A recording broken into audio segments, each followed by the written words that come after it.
My name's Danielle Tripp, and my husband Kevin and I have 3 kids, Annabelle, Nora, and Levi. Our family has some difficult memories, but we choose to remember those moments.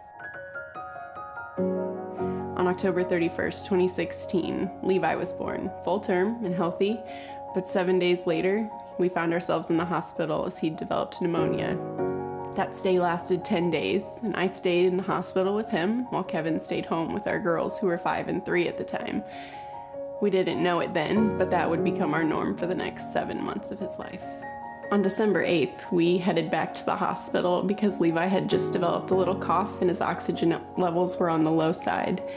It took us 5 minutes to drive to the hospital, and on the way, he stopped crying. We thought he'd just fallen asleep, but when we arrived there, I picked him up out of his car seat, and he was pale and limp.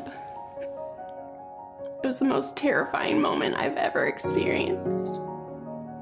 I ran through the hospital to the ER with him in my arms, not knowing what was going to happen, begging God to give us more days with him. When I got there, I laid him down, and all I could do was helplessly watch the swarm of activity around him. When the chaos finally subsided a little bit, we wound up being transferred to another hospital where he was diagnosed with RSV.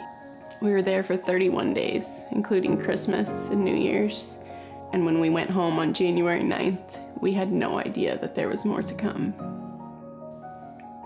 During the first 7 months of Levi's life, he had 7 extended hospital stays because of respiratory distress. In a word, I could describe that season as overwhelming. Overwhelming fear, overwhelming desperation, overwhelming exhaustion. There's also overwhelming grace. There was grace in the care of our family and our friends, our small group and our church.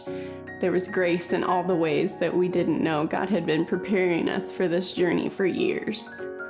There was grace in the unbelievable joy that pours out of Levi all the time and his sisters.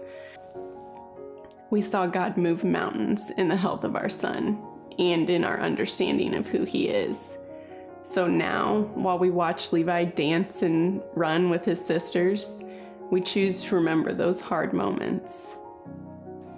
I choose to remember those moments, begging for Levi to breathe again, begging for him to eat, begging for the O2 monitor not to beep, begging for sleep, begging for a moment to see my husband and daughters. Because if I don't remember that I'm a beggar, how can I remember the miracles or the one who so graciously poured them out?